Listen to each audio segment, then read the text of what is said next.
On this episode of Game of the Month, we discuss Chris's pick for Game of the Month, which was Nioh 2. We find out what the Game of the Month for May is, randomly picked. We're moving into a new month, though, so make sure to download and play Battlefield 5, Stranded Deep, and Wreckfest, all offered for free on PlayStation Plus. Make sure to download those, play those, come back at the end of the month for Plus Club. Let us know what you thought of those games. We'll let you know we thought of them. And we already did Plus Club for April, so if you missed that, check that out as well. If you'd like to listen to us in audio form, check us out on iTunes, Spotify, and other podcast platforms. And we have a Patreon if you'd like to support this channel further than liking, commenting, sharing this video, and subscribing if you're brand new. All right, let's find out what the fucking Game of the Month for May is, because I have no idea. It's randomly picked, so we're going to find out. Let's check it out right now.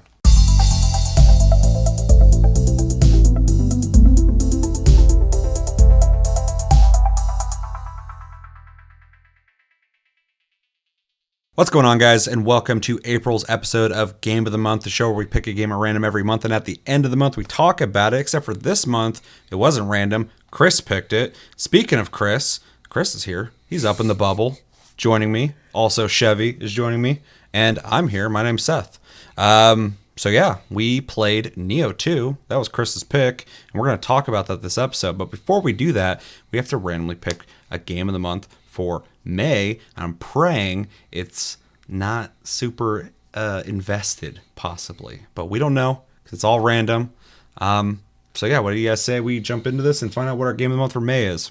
All right. So the way this works for anybody new is we have a random number generator. We have a list of games with numbers next to the name of the games, and we hit the random button, which I am doing right now. And when I let go, it's going to give me a number, and when I let go, the number is going to be 16, and I'm going to look at the list, and what number 16 is Oh, interesting. Zero Escape, the Nonary Games, which is a game that was actually a runner-up for our community pick Game of the Month, so that's really cool. And yeah, congratulations on the people, or to the people who voted for that. That will be our Game of the Month for May, and that's pretty cool because this is a game that really wasn't on my radar before. And then it got introduced to me when we did our community pick Game of the Month, which we'll be doing later this year, so stay tuned for that. And after that, I think I already bought this. It was on sale, and I was like, I'm going to preemptively buy this so I'm ready for it when it gets drawn. So yeah, what do you guys think? This is a like story-centric, I think kind of like choose your own adventure or maybe pick It's a visual option. novel. It's a visual novel game. Yeah. And it's supposed to have like a really good story. I've heard that pretty much from anyone I know who's played it. So I'm excited to try something different. I haven't really played a game like this since like the original Nintendo DS, so this will actually be kind of a treat in that regard because I remember playing like the original like Ace Attorney and stuff like that. So yeah, I mean I'm always interested, especially because like it is, like you said, kind of out of this is not exactly what you said, but it's kind of out of the norm for us, right? Oh yeah. I always like being put in a position to play something I wouldn't normally like just buy, because obviously we end up in our own habits and our gameplay types. So it'll be fun. Yeah, it's one of my favorite things about Plus Club is we always get the games randomly, and sometimes it's games I would like never play, like NBA 2K or something like that. And I can see if I'm like correct on going, I'm not into that, or I go, well, that's not as bad as I thought it was going to be. Or Still sometimes don't I like love bouncing something. balls. Yeah, it's not really my cup of tea, so luckily that's not on our list. Chris, any opinions on Zero Escape, the Nonary games? I hardly know anything about this game at all to make a strong opinion about it, other than it's a story-centric game. So I play this kind of game somewhat, but like, if I understand right, this is like just choose, like you said, choose your own adventure, just kind of pick dialogue options. So I don't really play these games too often. Yeah, I think it is more so just like, I don't know if it's choose your own adventure in the sense of like, you know, you're going to have like your own experience, but like I think in dialogue you are choosing what you say and stuff like that. I hope, maybe. Otherwise, maybe we're just doing a book club in May. Maybe we're just having an anime club. It'll be easy then. Yeah. Yeah, on top of Battlefield 5, Stranded Deep, and Wreckfest, which are all games that like are not high investment games. You can hop in, do a match, or do a an event in Wreckfest and be done with it. This game was probably gonna be the highest investment game of just kind of reading. I think it has voice acting. I don't know. We're gonna find out. We're gonna fucking figure this case out. Because I only know enough that I had put it on my wish list for when this happens. So, Yeah. which it happened now, so I can pull the trigger on it finally. For sure. Anything else, Chris? No. All right, we will be playing Zero Escape, the non games, in May. So the game we played in April was Nioh 2. Chris picked this game. In case you guys don't know, we do randomly picked games most of the year, but then every 3 months, we each get to pick a game per month, and then the community, you guys get to pick on the last one of those, which I think we're doing 3 months later than I'm not getting into the details. We'll tell you as it comes up. But next will be Chevy's pick. Before we talk about Nioh 2, you want to tell us why you picked it and kind of fill us in? Why? Why did I pick it? Because I'm a sucker for the Sengoku period of Japan. Like, I'm a big sucker for this era in history. And I really like the first game. I'm a big fan of Dark Souls games, so I was just instantly gravitated towards this. Instantly. Yeah, and you kind of went over it too when you originally picked it and kind of surprised us with it because Monster Hunter Rise had just come out, and there's some other game too that I think we were all playing at the time. Outriders had just come out, and so you had options of like games that to get people to play, but this game you picked, and it's because I think you kind of sat on it and didn't play it ASAP because I think you're waiting for the PC version. Not trying to speak for you, and then finally kind of pulled the trigger, and we'll get into it. But I know you've played it quite a bit this month, so I did a little bit of it. Okay? you really kind of picked it and dived in. It's good you were feeling it at the time. For sure. Yeah, so if you didn't get a chance to play Nioh 2, Nioh 2 is a third-person action game that is inspired by Dark Souls, but I don't think as much as people like to pretend it is.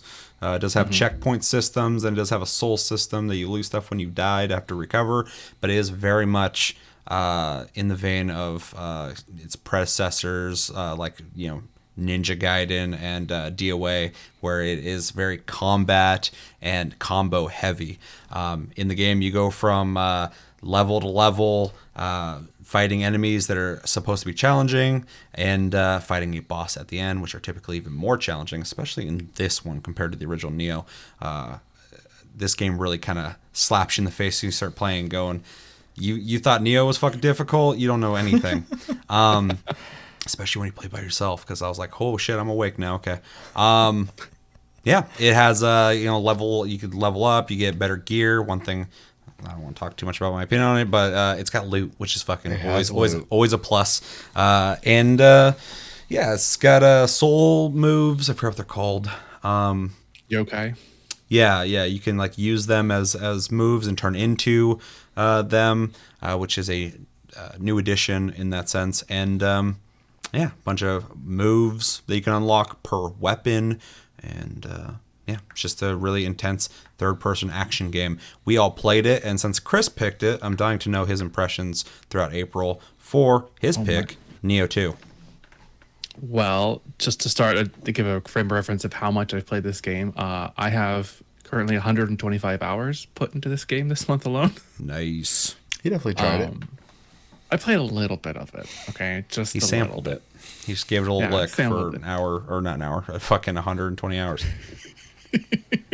So I've played the main game. I beat one of the first DLCs, and I'm pretty sure I'm halfway through the second DLC. There are 3 DLCs that come with the complete edition. If you've played Nioh 1, you have the base premise of how this game plays. Like Seth said, there's different stats. You can build your character into a myriad of different kind of ways. There are the cookie cutter caster, there's the ninja, there's the old school samurai, and then there's just kind of fuse it all together to make your own character. And there's various different like gear sets that kind of accompany those different play styles. But it is at the base core a Nioh game. It's the same gameplay style, but with the added benefit of having yokai being more predominant in this game. If you don't know what yokai are, they're basically spirits, not necessarily demons, but spirit entities in Japanese mythos. And in case people don't know, in the original Nioh, you essentially had one with you that you would summon as a move. And this one, you actually get to turn into an alternate mode. That's kind of like a power-up, but you also can use other yokai as you collect them to use them as moves, which is kind of a kind of a cool system. It kind of adds more to the combat in a game that already had a pretty robust combat system. Yeah, the layers that you can just customize your character in this edition are just like the build that you have is extremely deep. You also are able to make your own character. So this is not the story of William, but this is just character of your own, a story of your own character set in this pretty much the same time period. It takes place a little bit before, and then kind of overlaps with the last game. But it's just such a blast for me to go through all of this again as a side story. It's like different character who has kind of like influences throughout the history of the game and kind of ties it all together with historical facts of the Sengoku period all over again. I can't speak enough praise of this game. I mean, I know how the story is going to happen as far as like historically, like the events that are come up because I'm really ingrained in this stuff, but it is just a really neat retelling of it once again. Just it's been told over and over again, but it's a really fun and exciting way to see it happen. And I have two different characters set up, one to be like a heavy armor, giant sword, old school samurai, and then the cliche ninja.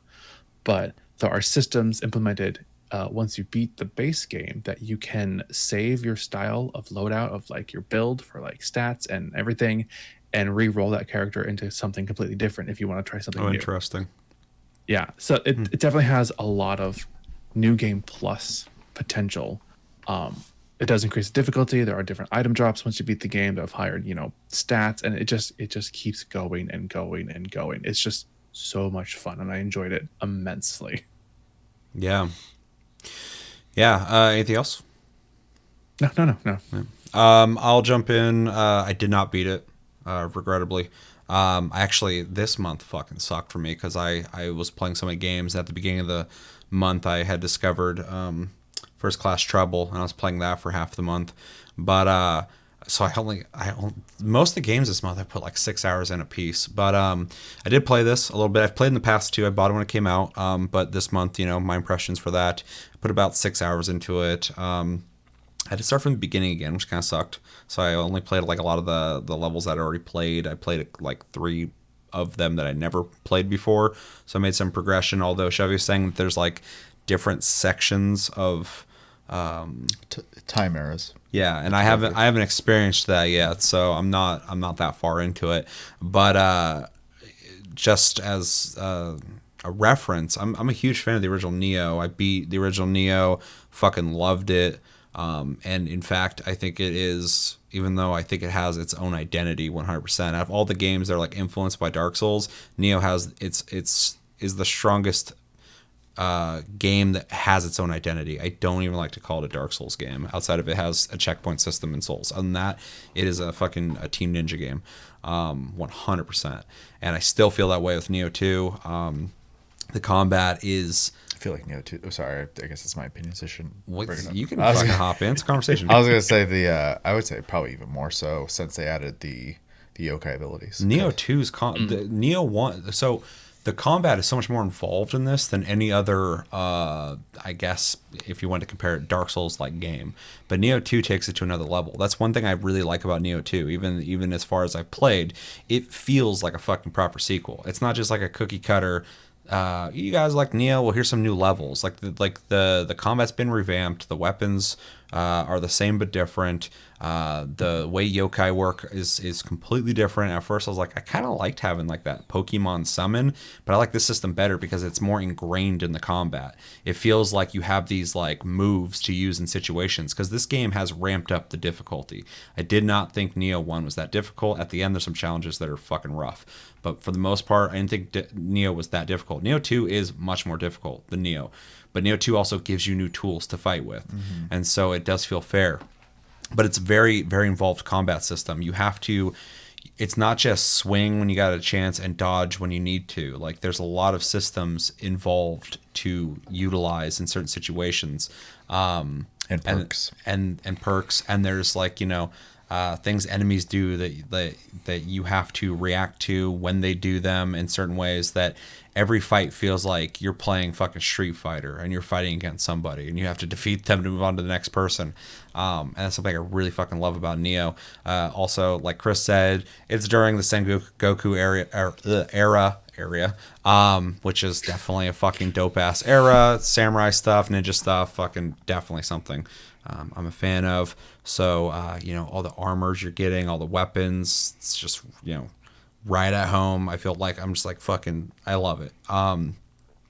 The level design is I think better than the first game, and I think the first game's level design was good too. But this one feels a lot more intricate, a lot more like secrets per level, a lot more things to kind of look out for.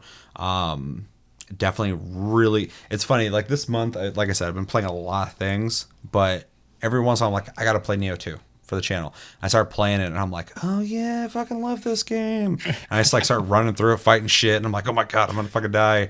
And I like find all the secrets. I'm like, oh, it's cool, blah blah blah. I'm like, I'm getting all this loot. Like it is like when it comes to these kind of games, the perfect formula. Like it's literally like my favorite of these kind of games, outside of like Dark Souls, of course, is amazing.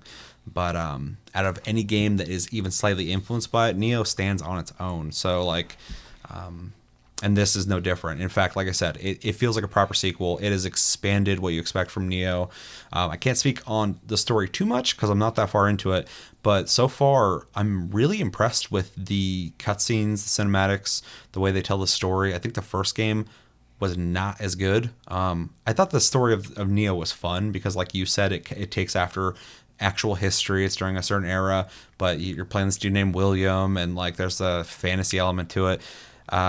This game is similar, but I think they took the storytelling a lot more serious. It feels fun and charming at some times, but also it takes itself a little more serious than others. And I forgot that it was like that because I started playing it, and then like I beat one of the levels, and I went into the next part, and a cinematic started, and I started watching. I'm like, oh yeah, there's like a whole ass story of this game. Yeah. Which I'm excited to play it and beat it, because eventually I will. I beat Nioh, and I fucking loved that game. So yeah, the little bit I did get to play this month definitely reminded me of how much I really enjoy it. I tried to play it with Josh, but he was like, fuck you, and then he just kind of disappeared.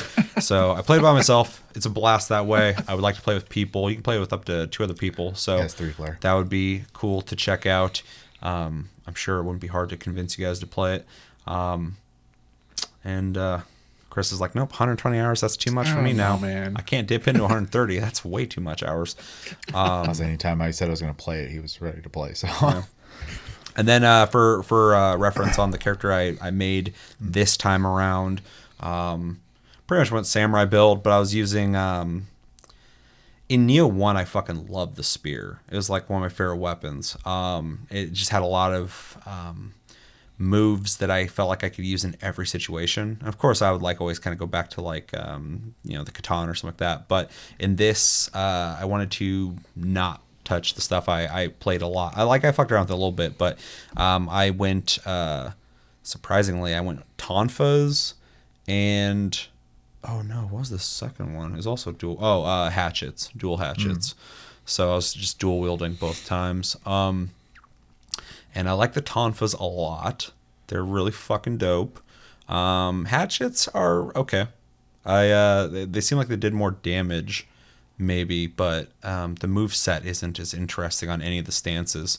That's another thing too, dude. With this combat, you got 3 fucking stances. You switch between. You get moves. Trees. You get moves later that work with different stances, and sometimes give you an incentive to switch stances mid combat. Yeah. You got the yokai moves. You got all these different weapons you can switch between. Like this game is like, it's rough, but it's also like you have all the tools to fight these fucking dudes. So you get good. You got to learn this combat system. And once you do, stepping back into it, I was like, man, I forgot. I had to like do all this shit. But once you get it down, you start becoming more efficient, and you get that fucking I conquered the mountain feeling every time you beat some dude who, you went in there and kicked your ass. You're like, fuck. And then you go back in there and you kill him. You're like, yes. Which is obviously a really great feeling. Anyway, really liked it, really enjoyed it, and it does feel like Nioh, except for more, and in my opinion, better, which is kind of steep. That's a tough thing to do because Nioh is fantastic. Chevy. Yeah. So I mean, I pretty much agree with everything you guys said about the single player experience. I didn't do a lot of it because I most of my gameplay, if not, I'd say 99% of it was multiplayer with Chris. So so I'm going to speak on that part, but I'm going to start with my character. I made originally I was going for a samurai-esque build that used mid-stance spears, so a focus on blocking and countering. So, and I was having fun with it, but I felt useless all the time. And then I kind of toyed around with a little bit of the ninjutsu, and then I played a little bit with it called Omnia Magic, I believe. Mm-hmm. And Yeah, that was the word I was looking for earlier. I kind of liked how the Omnia stuff was working. So I was, Chris had kind of talked to me a little bit about the kind of stuff you can do with it. And I was looking through the skill tree. I was like, I'll just respec. So I respec. I switched my weapon to a 3-piece staff after trying all the weapons that fit within the stats for being a caster. And first off, the weapon's way more fun than the spear for me. And I'm actually switching stances all the time while using it. So it just kind of clicks better for me. And the magic, though simple, is another tool for me. So, like, if I need to back up, to get out of combat for a second, I can still, like, throw a magic item. Or, if like a Tengu, for example, flies up in the sky, I can just be like, well, I can still hit you, dude. So, alongside still being able to use a gun, a cannon, or a bow. So, yeah, like you said, the toolkit's just there. And it did being able to find that build and the play style that fit for me really changed the whole experience for me. Because at first I was having fun, but it wasn't like a great time. And then switching to something that I enjoyed playing more, it was hard for me to shut the game off at that point. Oh, yeah. So that being said, I remember in Nioh 1, the multiplayer was done strictly with these things called Ondu Cups. And I believe they added the Torii Gates later, though. They did, but it was still missions. It was like Yeah. a mission mode. You can go through the story. So it was this really typical of Soulsborne games. More pain than probably worth multiplayer system. You want to collect Ochoko cups? I do, actually, because Ochoko Noko. summoning NPCs because we don't have a third player with us. So costless cups. Now, this game still keeps that system, and it plays more like a traditional like Souls game where you have the cups, you can summon someone into your game, you can set a password if you want someone specific to join, and it'll have that normal system where if you die, you get kicked out, you get to keep the difficulty, or you can go to the Torii Gate, and it changes the game mode to a multiplayer mode where you have a hit point bar that you share as a group, and every time you go down, it goes down a little bit, but every time you clear yokai zones, it refills a little bit. So it makes it more of a co-op experience that's less about the difficulty and more about just playing with your friends. And I think that's great as someone who's not huge into Souls games. It also allows you to play through the story with a couple hiccups that are really easy to overlook. And a lot of those hiccups are mostly like, it won't tell you have a cutscene to watch at the main map and you have to leave to go look at it. So there's just some communication things there that they probably should have thought about a little more. And it is a Japanese game, so it's very menu heavy, so finding stuff is slow going. It is very menu heavy. And Nioh had menus, but Nioh 2, like as soon as you go back to the main map, I go to the starting point, and I'm just like looking at all the shit. I'm like, what does this do? What's this do? Okay, that's what that does. Okay. The other thing I'll give it credit for as well is it has difficulty scaling, in the sense that if I'm level 1 and Chris is level 100, it goes, this enemy is this for you and this for you, so that you're always still able to have that fight. That's good they did that, because I remember when we talked about Nioh, you were saying that Chris is kind of taking care of enemies for you if you're having issues with them or whatever, and that is helpful, very nice. But I think it's better if like he's not just sitting there OP being bored going, oh, I'll just take care of it. Yeah, no, I mean, obviously, like small enemies, regardless, even if you are level 1, you can like 1 to 2 shot him, right? And he was still able to do that. But then we'd fight something big, and he'd have to hit it a bunch of times. It wasn't like he could just one shot it. So it's a very smart system. I'm glad they did that because we get to both experience the game, and it's not making it outside of the multiplayer aspect of it easier for me. Obviously, now things have multiple targets, so it inherently does become a little easier. So yeah. So I think, you know, anyone who's shouldn't get any recommendations yet. Yeah, so the multiplayer experience is really good. I think it still can be improved, but it is a great step. It also does something that Monster Hunter World didn't do, which is let you watch cutscenes together, and your character is the one in the cutscene. So I appreciate that as well. I skipped most of the story, so I can't talk about the story. Uh-oh. But the cutscenes were really nice looking. Yeah, they're really good. And yeah, the loot, there's just tons of it constantly. And even in very typical, like even ARPG fashion, you'll get a piece of loot, you'll get something with the same name, but the stats will be all different. Mm-hmm. And so like you can really kind of like mid-max a build. Yeah. Love it. Which I know even like when you beat the game, there's going to be this like end game, like mid-max, like get the best stat you can type of deal. And that's great because then not only is it a Souls game now it's also an ARPG. Mm-hmm. So that is one reason why like it's one of my favorites, is because like it offers more than just the challenge. There's like heavy progression that you're working towards. For sure. So yeah, I mean, I feel like I should probably try to have some negative, and I do think you're gonna look for negatives in a game that doesn't really have any. So it is menu heavy, find them. and non-descriptive about where to find certain things, or at the very least, not as obvious as it should be. And this is a nitpick, but I do feel like it's worth mentioning. So like playing multiplayer, it's not very good about telling you that it has multiple multiplayer modes, and there's a lot of confusion about it on the internet. Yeah. But yeah, there are multiple options. One thing, you know, to kind of add to that as well, there are, I think they're called nightmare missions.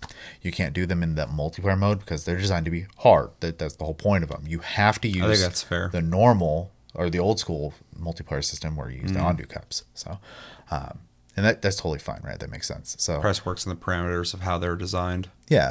So whether you're, you know, if you're kind of, I guess, nervous about like Soulsborne games, I guess the one thing I would say is give it a chance anyways, especially if you can play multiplayer, because it is very different compared to those games. And I've dabbled a little bit. I played like Demon Souls, I played Code Vein and stuff like that. So yeah, I had fun. It was a lot of fun. I would totally play it again. If you decide to pick it up on PC, I would start over, or I'd go back and do the missions with you, no problem. So. Oh yeah, you guys played on PC. Mm-hmm. Mm-hmm. That makes a lot of sense. Yep. Yeah, I wouldn't mind buying this game again.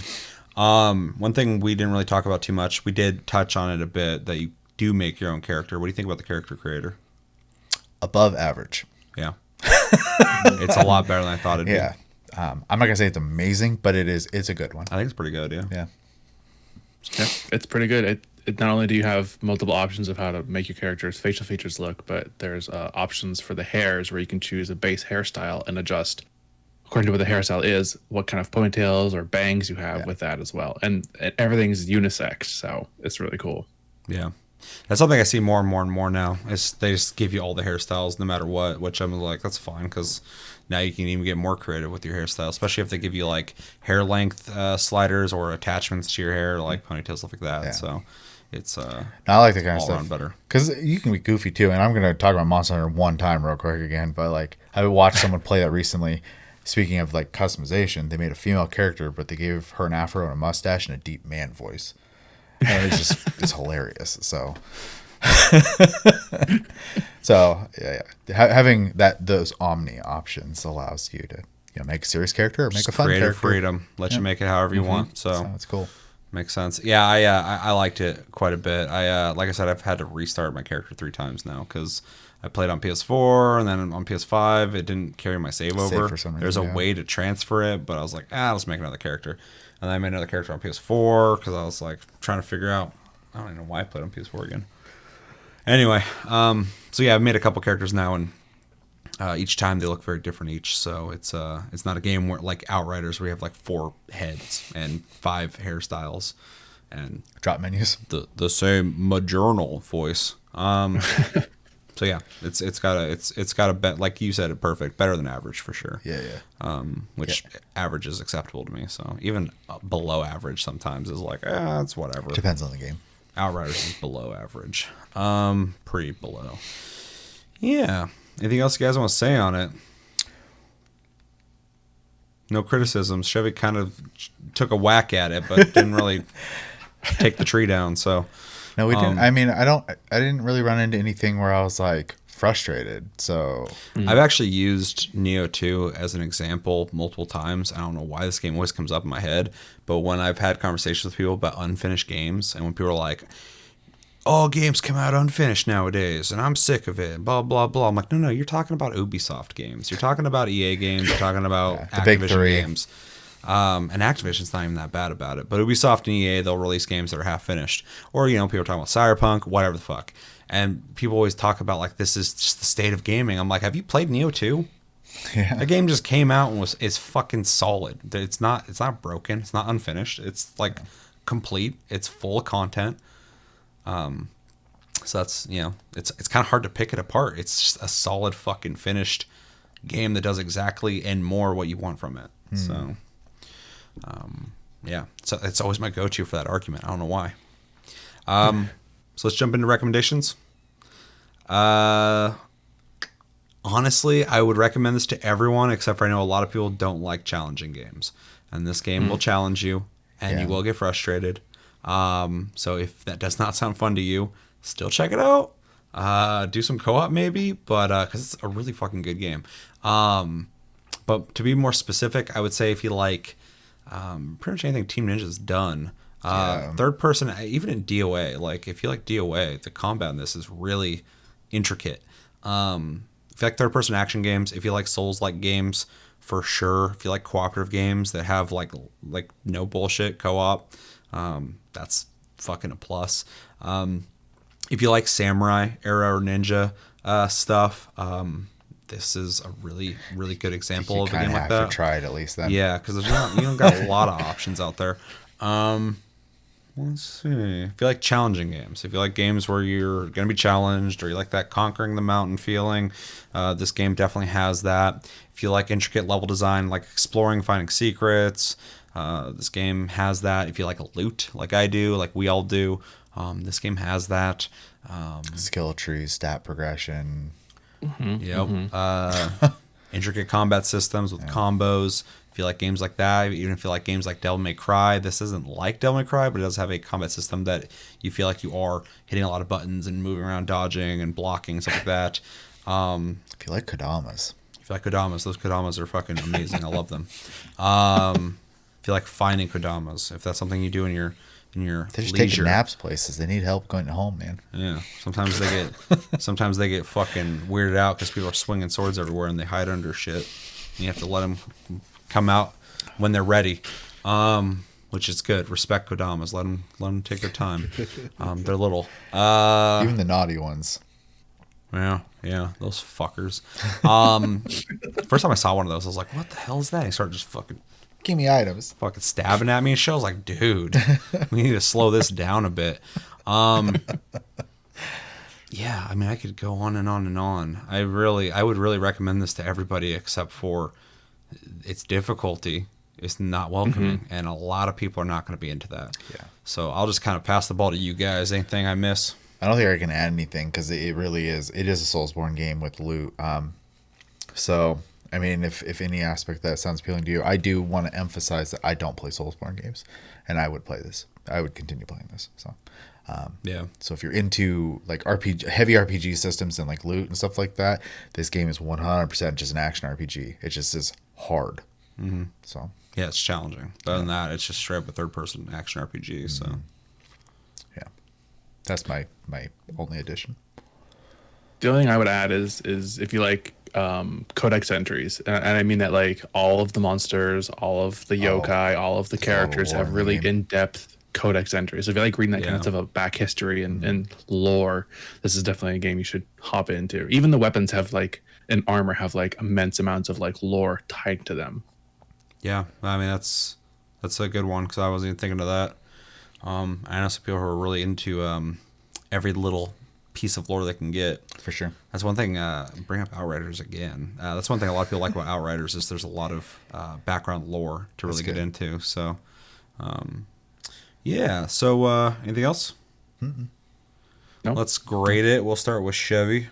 I'm gonna give it A-. It's a very good game. I think if they fine-tune the multiplayer a little bit better, and I don't know, made the menu system a little more intuitive, it would be an A easily. Fair. A-. So I'm gonna give it a strong ass A. I think it is on par with Dark Souls. I don't like to compare the two because they're very different in a lot of ways, but one is obviously inspired by the other. But in some ways, Team Ninja is not new to doing games like this. But some of the systems, yeah, exactly. It's Ninja Gaiden with Dark Souls systems in it. It's a fantastic game. Like I said, it is a true sequel, which is awesome to be able to say. It feels like an upgrade and successor to the original Nioh, which I loved. And I can't wait to beat it. My grade could definitely change to an A+. This game does have the potential to do that for me if I end up beating it and feeling stronger about it than I feel now, which, like I said, I'm not that far into it right now. But it's fucking solid. It's a great game. I would definitely recommend, again, most people play it. It's fucking awesome. Especially if you like Dark Souls and you never played Nioh. Like, go fucking play Nioh or Nioh 2 because... there's other games out there like Dark Souls. Nioh is the best one out of those, though. Like, easily. It's.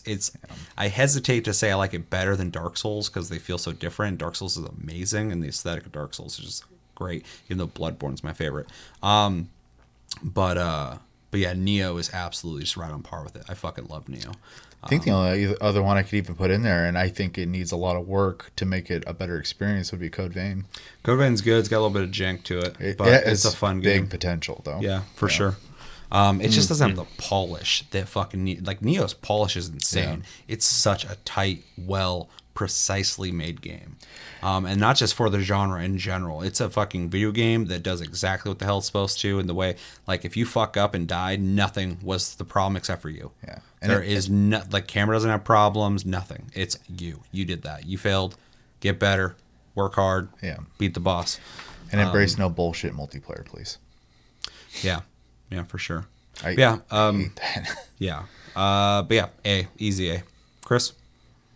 I think because of how many hours I've put into this game, and that I was playing it when we started recording. Like right before we started recording, I was still playing it. I'm gonna have to give this game an A+. It is everything I want out of a game. The difficulty doesn't cease even as you get stronger and stronger. It's still you can die in 2 hits from any enemy. Any enemy can kill you. And I really like that challenge. There's cosmetics. You can make your character have whatever gear you want, but you can make it look like whatever other piece of gear you want. So that's amazing for me.